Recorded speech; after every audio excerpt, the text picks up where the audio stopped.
Ceux qui font Monaco sont au micro. Je suis Geneviève Berthy et bienvenue dans le podcast de Monaco Info.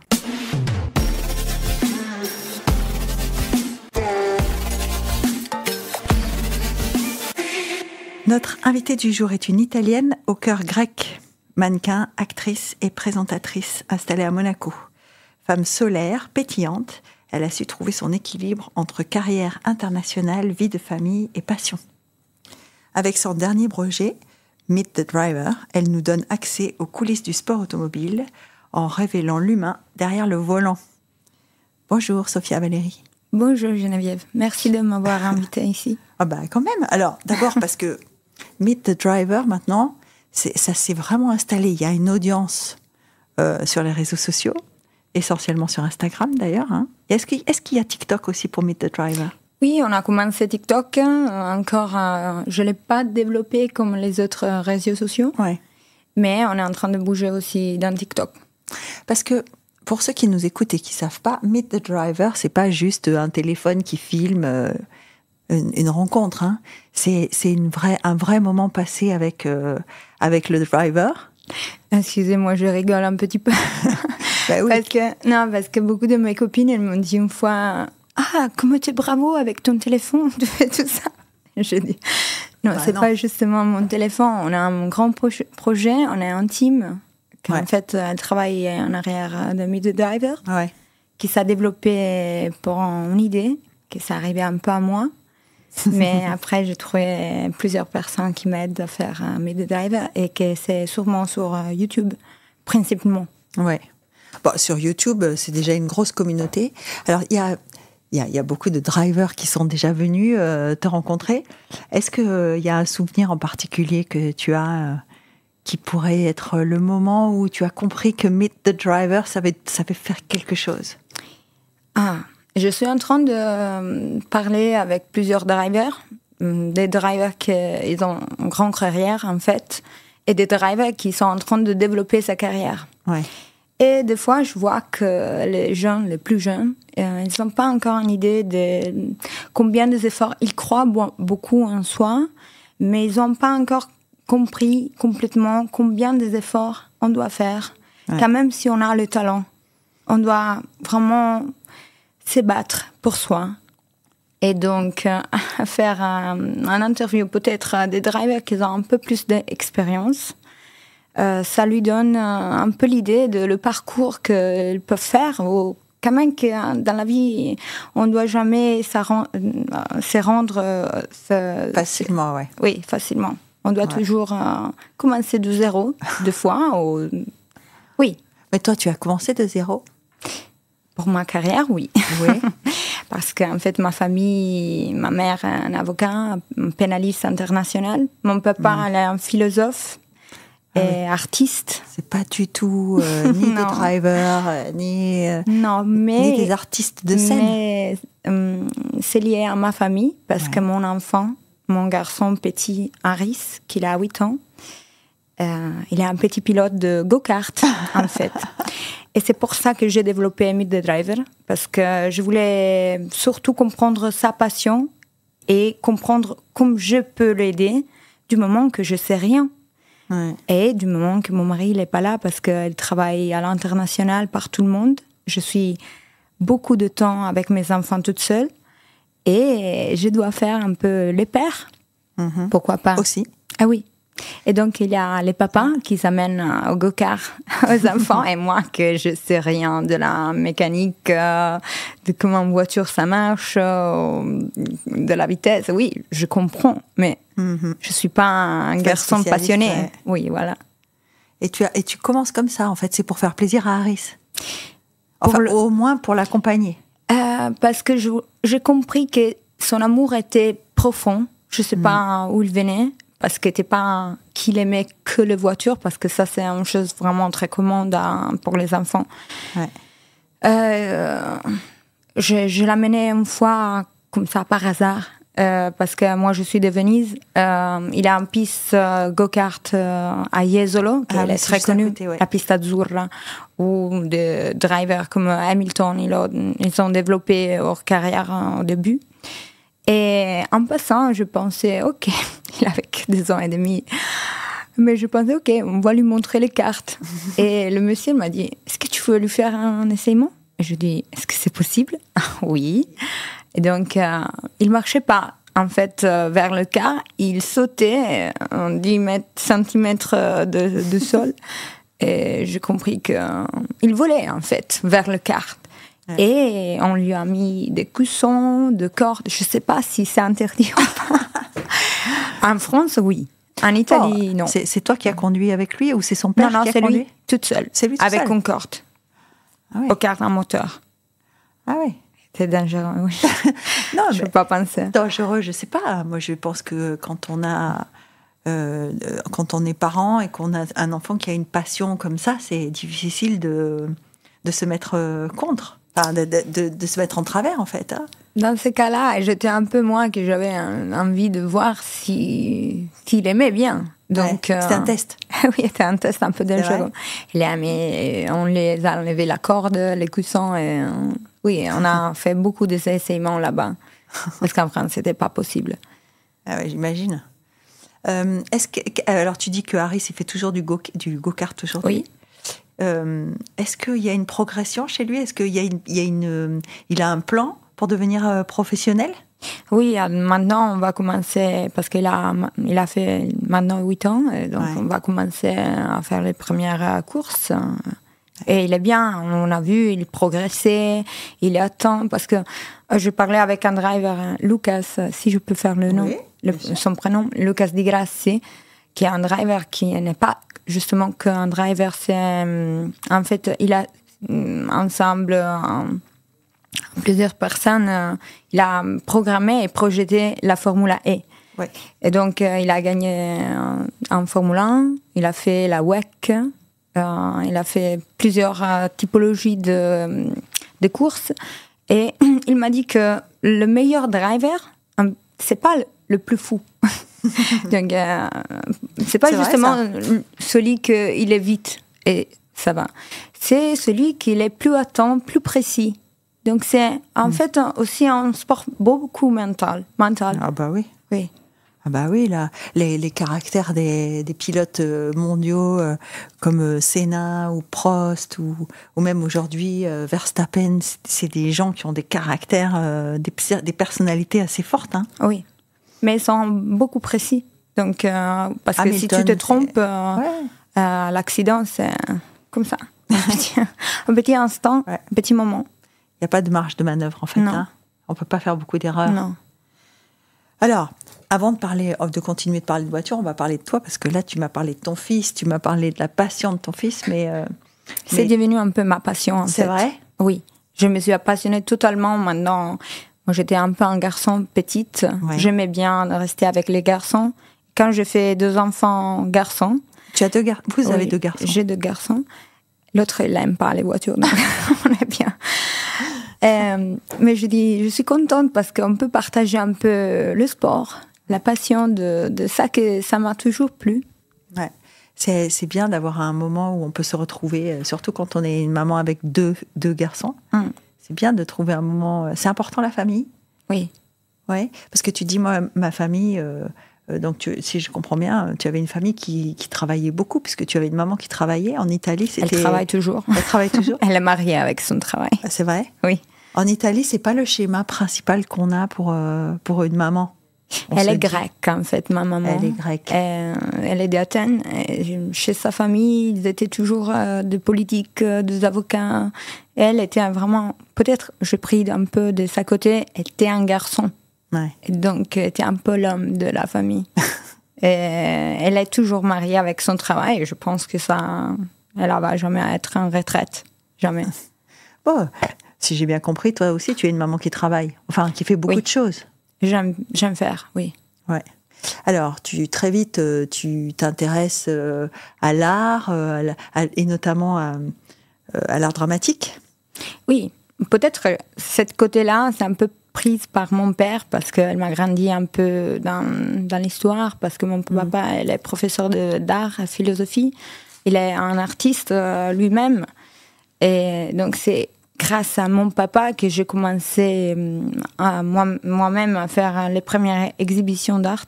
Ah oui. La première quand j'avais 14 ans. Elle m'a montré qu'à travers l'art, on peut avoir un sens cathartique, de se libérer des fois des choses qu'on a dedans et qu'on veut partager. Parce que de partager, des fois, ça nous rend libres. Ouais, et j'aimais bien. Donc, je pense pas d'être un grand artiste, mais je l'utilisais par un sens plus thérapeutique.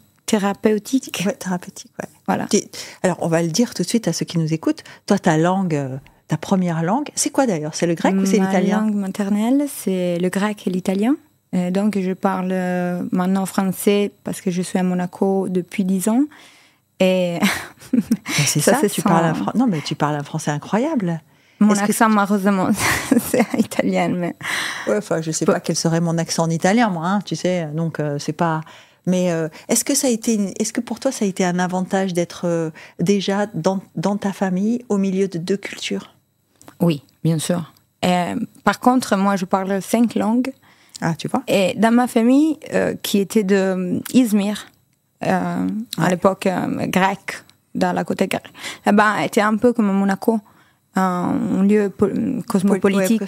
Et ma grand-mère, elle parlait 7 langues, ma mère 5, 6, tous mes parents sont un peu comme ça. Et aussi ma famille, ils ne se sont pas mariés avec des Grecs, ils sont toujours allés à l'étranger. Ils sont tous mélangés. Ils sont tous mélangés, voilà. Donc moi, je ne suis pas en exception. Et ici à Monaco, je me trouve très bien parce que je trouve des gens comme moi. Donc on est tous un peu mélangés. Ouais. Toi, tu es mariée à un Italien? Oui. Un Italien qui, pour les Italiens, n'est pas anonyme, puisque son papa est ton beau-père, le papa de ton mari, c'est un artiste de la scène internationale italienne. C'est un chanteur? Ah oui, c'est un chanteur qui chante encore. Qui chante encore, bah oui. Oui, après-demain, il a un grand concert. Oui. Est-ce que le fait d'entrer dans cette famille, tu disais tout à l'heure que tu t'es rendu compte que l'art, ça te permettait d'exprimer des choses? Oui. Est-ce que le fait de rentrer dans cette famille, ça t'a poussé encore à exprimer des choses? La chose que je peux dire que ça lie bien la famille de mon mari et la famille à moi, c'est, oui, peut-être on a l'art en commun, différent. Le chant, elle est différente de la peinture, mais c'est quand même l'art. Et c'est qu'on ne s'arrête jamais devant les difficultés et qu'on travaille toujours. Il n'y a pas un âge où on va s'arrêter de vivre. Voilà. Ouais, parce que c'est Umberto Tozzi, hein, oui. On peut le dire. Il a quel âge maintenant? De les femmes, on ne le dit pas. Ah. Mais de les hommes, on peut le dire. Je pense que c'est aussi un grand... C'est une qualité. C'est une grande qualité d'arriver à avoir une carrière tellement énorme, vaste, par tout le monde. Il a, je pense, de ne me pas tromper, 73, je crois. Ouais. Oui. Et c'est 40 ans de carrière à peu près, hein? Plus. On dit 40, mais c'est plus. C'est plus, hein? Ah oui, parce qu'il a commencé très très jeune. Est-ce que... comment il parle à tes enfants? Il leur parle italien?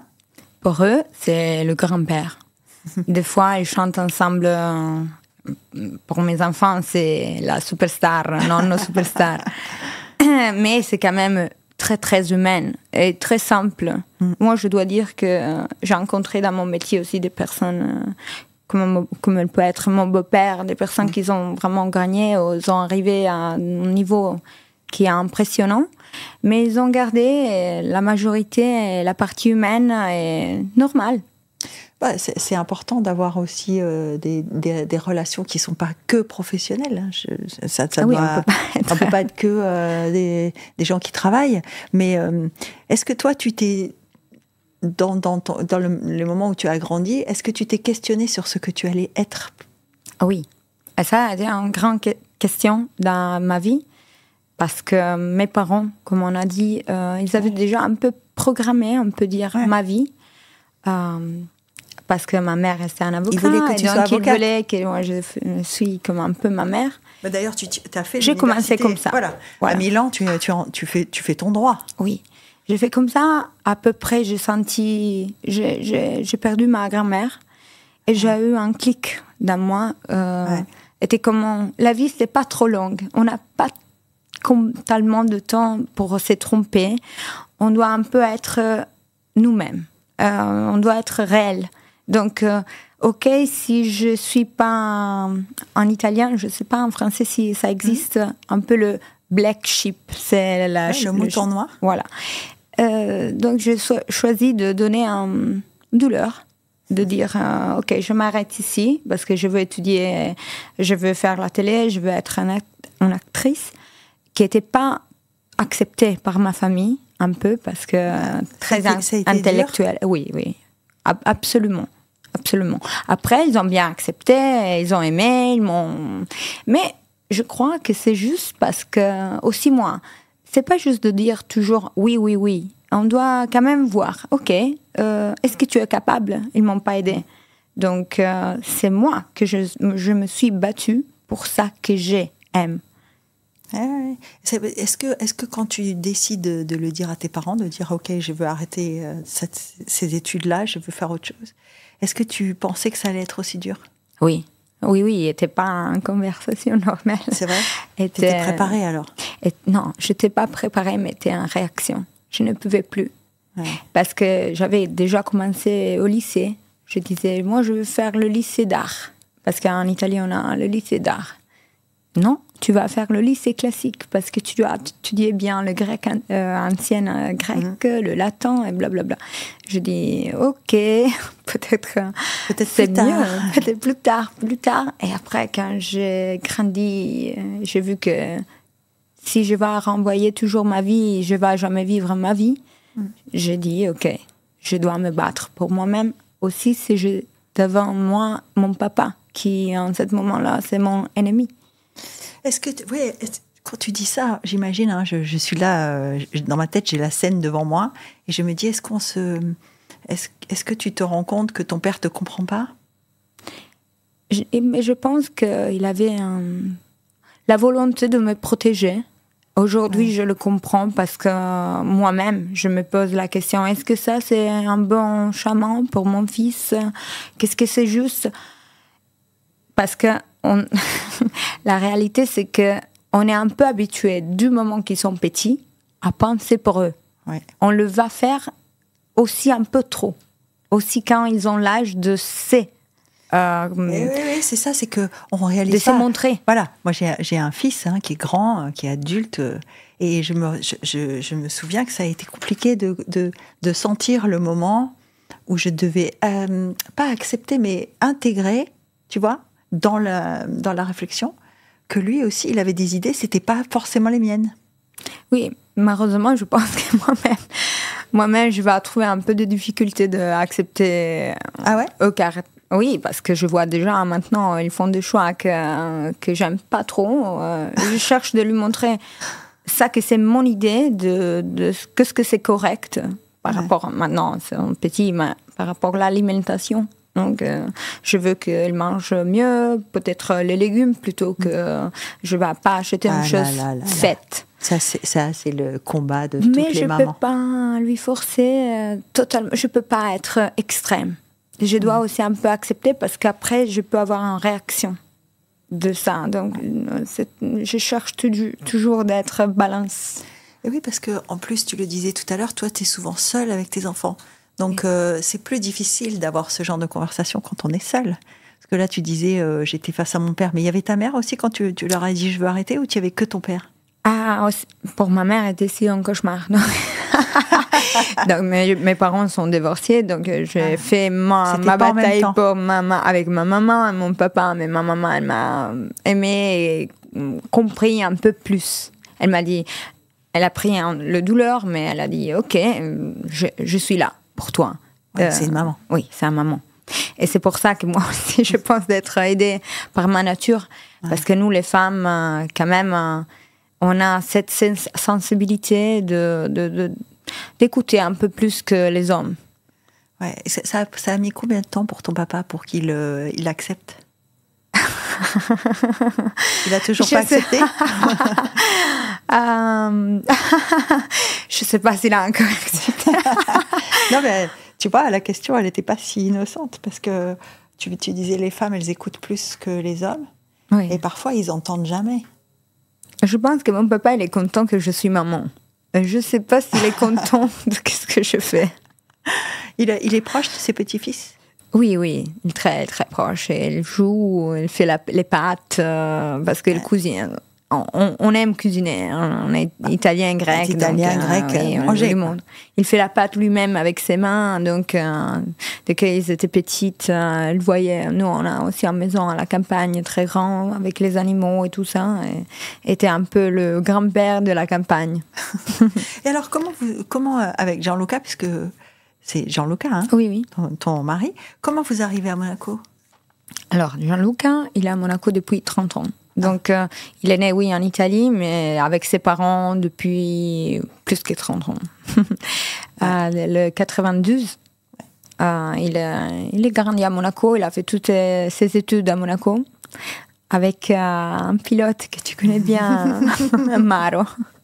Ils étaient dans la même école. Maro, il est venu. Oui, je sais. Et donc, ils étaient copains à la même école, mêmes années. Et pour moi, c'est pas un vrai Italien. C'est un jeune homme de Monaco. Ouais. Donc, avec une culture mélangée. Lui aussi, il est mélangé? Non, il n'est pas mélangé, mais du moment qu'on grandit à Monaco, on a la chance d'entrer en contact aussi, pas par rapport à notre famille, mais à travers notre famille, le sport, tout ça qui se passe à Monaco avec des autres cultures que ça nous ouvre. Ça nous ouvre beaucoup, c'est une richesse incroyable. Et c'est lui qui dit on va vivre à Monaco. Il t'emmène, c'est lui qui t'emmène ici. Non, moi j'étais à Los Angeles à l'époque et j'ai voyagé beaucoup. On a eu un coup de cœur, un peu l'amour folle, fou. Love at first sight. Oui, voilà, comme ça. Et, mais lui, il avait déjà un enfant. Il avait déjà un mariage qui était terminé depuis 2, 3, 4 ans. Donc, et il m'a dit, moi, je ne crois pas aux relations à distance. Ouais. J'ai ma entreprise à Monaco. Moi non plus, je ne crois pas aux relations à distance. Je suis basée à Monaco, donc qu'est-ce que tu veux faire? Et je dis, oulala, ok, j'ai pensé à moi, à mon travail. Je n'ai jamais donné une chance. J'avais plusieurs... possibilités, oui. Non, mais j'avais des histoires avant de mon mari, bien sûr, mais j'avais jamais donné l'attention aux personnes proches de moi parce que j'avais toujours mon goal, arriver à être libre, à faire ma carrière. Celle-ci était l'unique moment que je pensais, peut-être, qu'est-ce que c'est la vie sans son amour? Et donc, j'ai dit, ok, peut-être je peux faire ma carrière. Lui, il voyage, moi, je voyage. On va voyager. Après, je suis tombée enceinte. Alors ça, et j'avais jamais programmé de rester enceinte. Donc, c'était un choc pour moi, que je voulais être libre. Et de là, elle m'a soulagée. Elle m'a dit, t'inquiète pas, on va voyager tous les 3. Mais elle n'était pas comme ça. Bah et donc, j'ai recommencé ma vie de Monaco, mais je suis très contente de le dire. Est-ce que quand tu découvres Monaco, c'était une surprise pour toi ou est-ce que c'était un endroit que tu voyais comme ça? Alors, je dois être sincère. J'étais déjà venue à Monaco pour des fêtes, le restaurant. Donc, quand je suis arrivée avec mon mari, lui, elle est un peu un ours. J'ai dit, ok, on est allé au restaurant, au cinéma, on est sorti. Et qu'est-ce qu'on va faire? Parce que moi, j'étais habituée aux grandes villes. Donc, quand on arrive de Los Angeles, c'est un peu petit. Oui. Et ok, je dis, je connais pas le français, je dois recommencer de zéro. Et à part cette gap-là, j'ai découvert tellement de millions de petits mondes dans Monaco que l'unique problème, c'est peut-être la communication à travers le monde. Parce qu'il y a la côté italienne qui parle que à la communauté italienne. La côté grecque qui parle que avec la côté grecque. La côté russe qui parle que avec la côté russe. Les monégasques entre eux. Donc, je dois dire, j'ai fait un peu de difficultés parce que moi, j'aime mélanger aussi mes amitiés. Et donc, je veux parler avec tout le monde. Pas que avec les Italiens qui sont arrivés ici. Et j'ai trouvé mon droit de le faire à travers le yoga, le sport, des femmes. C'est vrai, j'ai vu ça. Oui. J'ai vu sur Instagram que tu fais beaucoup de yoga. Beaucoup. Ça a Et été je peux dire que ça aide beaucoup toutes les femmes et tout le monde à s'améliorer. Ah oui, s'améliorer carrément. Tu fais de la méditation aussi? Beaucoup, oui. M'a aidé parce que je crois que un peu toutes les femmes, du moment qu'on est maman, on change. On n'est pas que nous-mêmes, on est aussi quelque chose d'autre. Et des fois, on s'oublie de nous. Donc, comment on peut être la femme, la mère, toi, la fille, l'entrepreneur, de fois, la femme qui travaille, oui, pourquoi pas. Mais on a beaucoup de rôles. Et des fois, on est vide. On se rend plus con, le monde, c'est trop vite. Et des fois, le yoga, c'est un peu ça qu'on disait.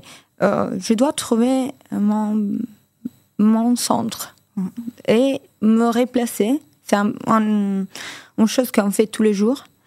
Et de se recentrer dans nous-mêmes et de s'écouter plus.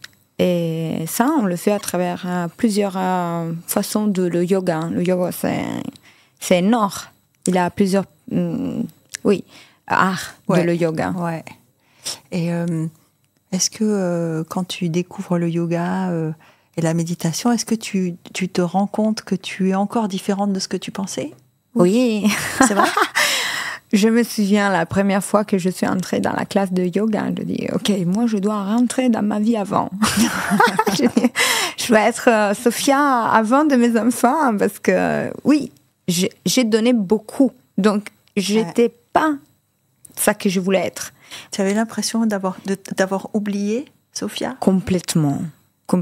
Ah ouais? Oui, parce que souvent les témoignages des mamans, c'est souvent ça. On a fait des efforts. Après, moi, je voulais pas être remplacée. Je voulais aussi le faire mal, très mal, mais fait par moi parce que c'est une fois ou 2-3 fois, mais c'est unique. Donc, et c'est pour toujours. Mais ce moment très dur, ça dure pas trop. Donc, il faut profiter aussi de la difficulté. Il faut entrer dans la difficulté. Et donc, j'ai vécu tout. Les nuits, les jours, j'ai pensé un peu à tout. J'ai étudié qu'est-ce que je dois faire comme maman. Mais je ne pensais plus à moi. Je m'étais oubliée. Et quand je suis entrée comme ça, mes copines, ils m'ont regardée comme est-ce qu'elle est folle? C'est vrai que c'est surprenant quand on t'écoute parce que tu fais un choix d'aller contre tes parents, contre leur volonté parce que tu veux être toi, et en même temps, tu te retrouves à un moment où tu as oublié que tu étais toi. Oui, mais je pense que la vie, c'est quand même des chemins. Voilà. Je pense que tout dans la vie, des fois, on doit s'arrêter, on doit se penser à soi-même, où on veut aller, et replacer la map. Ouais. Parce que des fois, c'est pas la même map. On a terminé le parcours. On grandit, non? On va oui, toujours. Des 10 ans, on change aussi. On apprend. Et des fois, on change comme les serpents la peau. Et on ne se rend pas compte, mais on a changé, on a des besoins différents, on est des personnes différentes. J'espère, parce que sinon, si on est les mêmes, on n'a fait pas de progrès. C'est terrible. Et oui, donc il faut penser, se repenser, se reconstruire des fois de zéro et écouter. C'est pas facile, ça. Est-ce qu'à un moment donné, le fait d'être à Monaco, tu as senti que c'était plus difficile parce que tu n'étais pas dans ton pays ou parce que tu n'étais pas chez toi?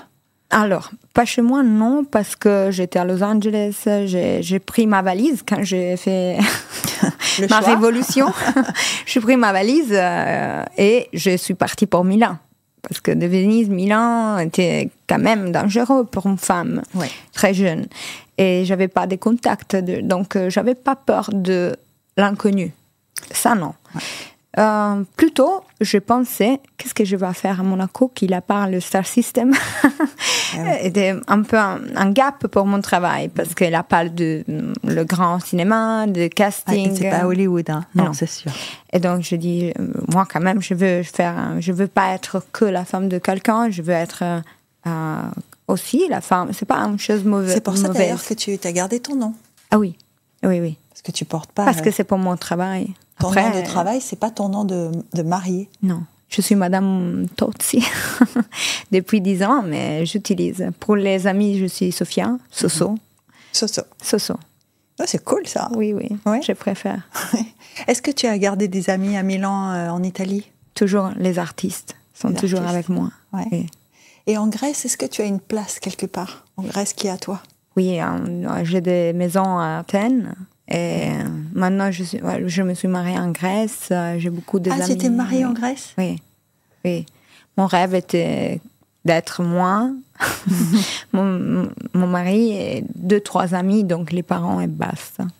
Vous avez fait un mariage tout petit comme ça? Un tout petit, oui. Mais c'était mon rêve. Ah ouais. En Grèce, à Athènes? Non, dans l'île de Milos. Ah oui. Et je ne sais pas si tu la connais. Oui, c'est très très beau. C'est magnifique. Donc c'est pas loin de Mykonos non plus. Non plus, oui. Elle a vraiment beaucoup de plages. C'est un peu sauvage, comme ça me plaît à moi.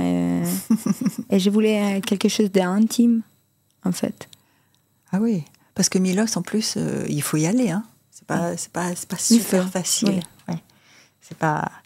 Est-ce que si tu devais expliquer à tes enfants tous tes choix et comment tu es arrivé jusqu'ici, comment tu leur dirais? D'écouter son corps. Ouais. De parler à ça. Aris, il va dire moi j'écoute, hein, je veux conduire, je veux piloter. Oui, il veut. Et je lui dis qu'il doit se battre pour soi, parce que moi je peux l'aider. Il me dit des fois, comment je vais arriver au Formule 1? Je dis, d'abord, tu dois être le meilleur. Et pour être le meilleur, tu dois vraiment donner le 100% de toi. C'est pas de casser la jambe à l'autre, c'est donner le 100% tous les jours de toi-même. Et oui, donc c'est ça. Peut-être on a le talent. Des fois, je vois des gens qui ont le talent, ils sont sûrs de soi. Mais après, la vie, c'est comme être dans la mer. Donc, on doit un peu nager et on a des vagues. Et que quand même, si on a la force, on doit quand même avoir l'intelligence. Est-ce que tu disais tout à l'heure que le fait que tu parles plusieurs langues et que tu sois habitué à l'inconnu, est-ce que ça a fait de toi quelqu'un qui s'adapte? Toujours, oui. Ça a compté, le fait d'être dans une famille mélangée, le fait Absolument. Ouais. Oui. Parce que quand tu discutes, admettons, avec ta maman et que tu lui dis voilà ce que je suis devenue. Non, alors, moi j'étais grandie par ma grand-mère, en fait, qui vient de Izmir, Venez. Et l'histoire de Grecs de là-bas sont des Grecs qui sont vraiment sortis de leur pays pour leur foi, pas mourir. Ouais. Et donc ma grand-mère était très riche et s'est trouvée à 8 ans, pauvre, sans rien. Et en Grèce, où était un étranger. Et ce qu'elle m'a dit était qu'elle était curieuse. Donc elle n'avait pas d'argent parce que son papa était mort dans la guerre. Elle avait une maman et 6 ou 7 frères et sœurs. Était trop difficile la vie là-bas. Et donc, qu'est-ce qu'elle a fait? Elle a commencé de tout petit à travailler et elle était tellement bien à l'école qu'elle pouvait progresser quand même sans argent et monter de niveau qu'elle est arrivée à faire l'université, qui à l'époque, pour une femme née le 1915, était incroyable. Après, elle s'est arrêtée parce qu'est arrivée la guerre, la Seconde Guerre mondiale. Mais ma grand-mère, elle a toujours cherché d'étudier, de trouver une solution d'être utile. Et donc, moi, je pense d'avoir appris ça par elle. Donc, j'ai pas peur de la vie, j'ai pas peur de me mettre en question. Et je pense pas d'être extraordinaire parce que j'ai eu des exemples tellement grands pour moi. Oui. Mais tu fais ton chemin, en fait. Oui. C'est une façon de faire Je m'écoute. Je m'écoute. C'est quoi la routine de vie de Sofia? Parce qu'il y a le yoga, il y a les tournages pour Meet the Driver, il y a les enfants. Comment tu rythmes ta journée? Avant de tout, il y a mes enfants. Avant de moi. Oui. Je pense que donner, c'est très important. Et c'est une chose qu'aujourd'hui, on est tellement individuel qu'on n'a pas plus le plaisir de donner. Donc moi, je me donne à mes enfants le matin, je fais le petit déjeuner, on fait tous ensemble. Après, je pense à moi, parce que c'est important que moi je suis là.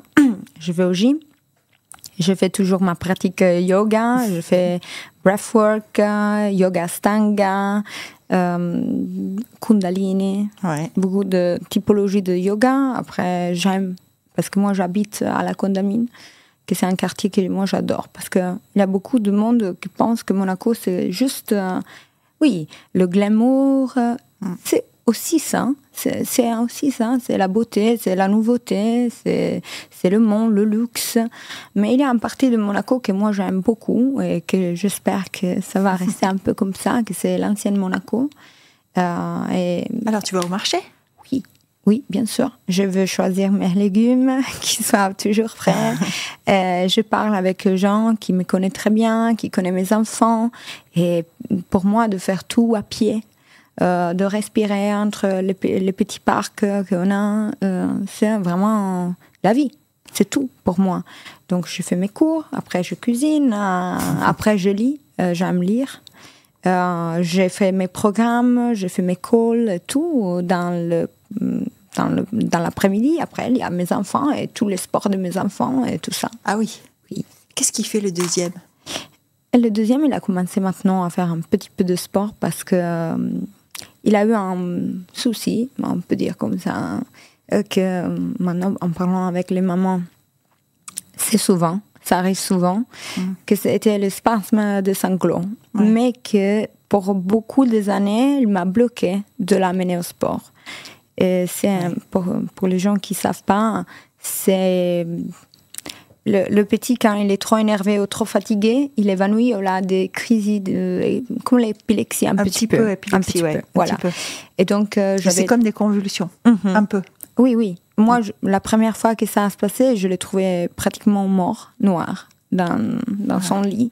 Et je pensais que j'avais perdu mon fils.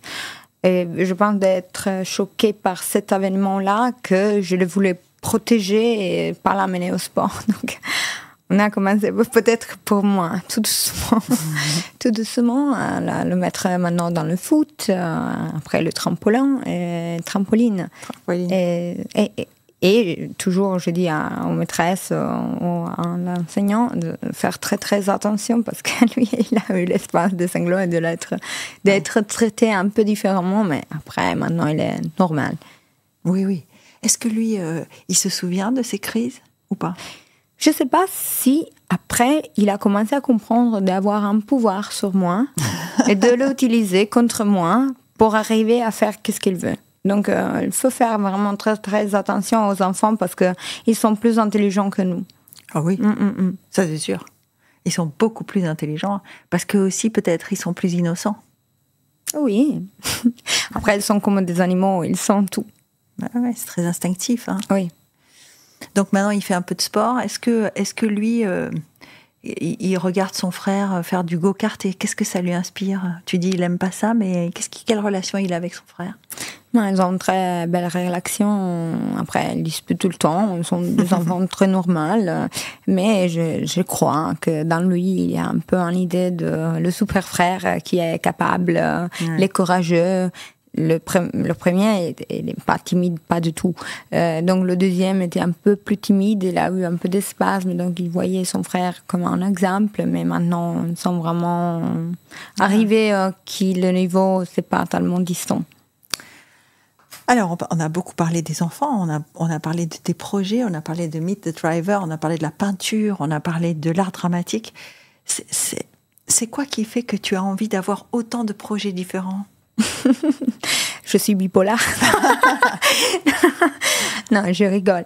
Je sais pas, mais alors, on a parlé de beaucoup des années. On a parlé du début de ma vie. Donc, comme tu dis, on change, on a des besoins différents. Il y a des choses. Moi, j'aime encore aller voir des exhibitions. Je fais toujours partie de la vie de mon père. Donc, l'art, c'est une partie de moi. Je peux pas pas aller ou pas le voir. Mais maintenant, je suis complètement donnée au motosport, donc à mes projets, à mes enfants, à mon mari. Donc le premier projet... à la musique aussi, parce que j'aide des fois mon mari à découvrir des jeunes musiciens. Il est producteur, Gianluca? Oui, il est manager, producteur et aussi il fait de live pour tout le monde. Et donc, moi, j'ai beaucoup de sensibilité quand je vois quelqu'un qui a envie et qui a une belle voix ou qu'il veut, oui, peut-être essayer de faire une belle carrière. Je suis toujours, je donne un coup d'œil partout. Ouais, tu es curieuse quand même. Oui, toujours. Justement, on parlait tout à l'heure de YouTube et des réseaux sociaux et TikTok et Instagram, etc. Est-ce que toi, tu as une relation particulière avec les réseaux sociaux ou pas? Est-ce que tu penses que ça peut aider dans la carrière que tu as prise là maintenant? Alors, oui, parce que aussi quand j'ai commencé mon travail à travers les réseaux sociaux. Ouais. Il y a maintenant 12 ans que j'ai commencé. Et donc oui, moi je pense que c'est un instrument qu'on peut sûrement utiliser. Je pense qu'aujourd'hui c'est un peu pas bien géré parce que c'est un peu le Wild Wild West. Ouais. On doit un peu faire attention parce que c'est la responsabilité de chacun de qu'est-ce qu'on va communiquer ou développer. Malheureusement, on ne peut pas aller contre le système parce que c'est vrai que si on fait une photo d'un paysage, ça prend plus qu'une photo ou un communiqué intéressant de le sens de la nature qui s'apporte un message plus important. Donc, mais à travers Meet the Diver, ça que je cherche de faire, c'est de donner des conseils ou de donner des exemples aussi des efforts. Parce qu'on ne parle plus des efforts. On parle maintenant, c'est beaucoup à la mode de parler de la manifestation. Ouais. Manifester quelque chose. Moi, je crois qu'on doit manifester parce que c'est réel. Mais on doit aussi faire l'effort dans la vie quotidienne et matérielle pour y aller où on veut y aller. Mais ça, on le fait aussi en faisant des choses qu'on n'aime pas ou des efforts qui ça nous fatigue. Donc, à travers Meet the Diver, c'est un choix que je fais de parler, parce que si on montrait que les voitures et le driver, peut-être, c'est vrai. était plus intéressant pour les réseaux sociaux, mais on veut communiquer, donner un message, passer. Donner quelque chose aussi à la prochaine génération, qui ça reste, qui ça lui donne un peu de courage, aussi à les gens qui ont un rêve et qui veulent se battre pour le rêve. Voilà. Est-ce que tu penses qu'on est dans une société aujourd'hui où le rêve, il est encore possible? Oui, absolument. Parce que c'est une société difficile. On est dans un moment de notre histoire de civilisation où il y a beaucoup de problèmes. Il y a des guerres, il y a des crises, il y a le changement climatique. Est-ce qu'on peut avoir de l'espoir quand même? Si ma grand-mère, elle a réussi. Et c'est pour ça qu'on doit toujours garder l'histoire. Parce que c'est un peu en répétition de ça que ça se passait avant. Ça va arriver dans le futur en changeant. Ouais. Mais des difficultés, il y aura toujours. Et moi, je suis un fan de Schwarzenegger. Et parce qu'il parlait, il disait, ma histoire, c'est exceptionnel. Parce que quand je suis arrivée en Amérique, il y avait des crises partout. C'était tellement difficile pour un Allemand qui parlait très mal l'anglais de trouver sa place dans le cinéma. Il était un outsider total. Mais il croyait dans lui-même et il a fait beaucoup d'efforts. Il étudiait et il s'améliorait toujours. Donc, il avait la volonté. Donc, oui. Donc, le rêve, c'est très important parce qu'on ne peut pas mourir dans nous-mêmes. On doit toujours garder l'enfant intérieur. Mais on doit un peu aider avec l'adulte, l'enfant intérieur à sortir. Bien sûr. Oui. Et alors, qu'est-ce qu'on peut te souhaiter maintenant? Qu'est-ce qu'on peut... Si j'avais une baguette magique, tu me demanderais quoi? Meet the Driver. Meet the Driver avec qui en particulier? Il y a un pilote que tu aimerais rencontrer? Oui, moi je suis en train de parler dans les réseaux sociaux avec un pilote historique qui a fait pratiquement l'histoire. Il m'a déjà dit oui. Il n'habite pas à Monaco, donc je suis en train d'attendre qu'il arrive à Monaco. Moi, je vais à Dubaï. Ah, il est à Dubaï? Oui, il est français, mais je veux pas faire un spoiler. Il est plutôt à Dubaï, mais il a fait l'histoire du motorsport et moi, je suis tellement heureuse de pouvoir lui parler, peut-être. Parce que Meet the Driver, c'est aussi des rencontres avec des personnes. Vous parlez d'autre chose que de voitures. Oui, on parle de parcours, de comment ils font les efforts, de quelle typologie d'entraînement ils font, parce que après chacun il est différent. Aussi la typologie du sport, du motosport, c'est différent et ils doivent s'entraîner dans une façon différente. Oui. Mais c'est pas facile. Bon, ce sont des athlètes maintenant tous, hein. Ce sont des athlètes, mais c'est pas facile à entrer dans le système parce qu'ils doivent payer avant d'être de driver professionnel. Et c'est pas facile aussi de rester. Et il y a plusieurs catégories qui... tu peux pas être trop gros, trop maigre. Tu dois toujours voir... Il faut aussi avoir un certain physique... Oui, c'est pas toujours le même physique et c'est pas toujours le même entraînement. Ça change beaucoup. Ça change, oui. Là, on est au numéro combien de Meet the Driver? Combien tu as fait jusqu'à présent? Je pense en total. Maintenant sur YouTube, on a commencé, je pense, d'avoir 10, 12 drivers, mais en total 30 dans les réseaux sociaux. Total, oui. Peut-être plus, 40, 50. Tu pourras faire les 100 drivers que tu veux? Oui, absolument. Alors, qu'est-ce qu'on te souhaite si ça, tu penses que tu peux le faire? Est-ce qu'on peut te souhaiter autre chose? La chance? Rien. Après, c'est à moi, je dois me battre. On disait ça. Donc, tous les drivers, après le week-end, ils font le maximum pour gagner le podium. Et moi, je dois gagner mon podium. Ok.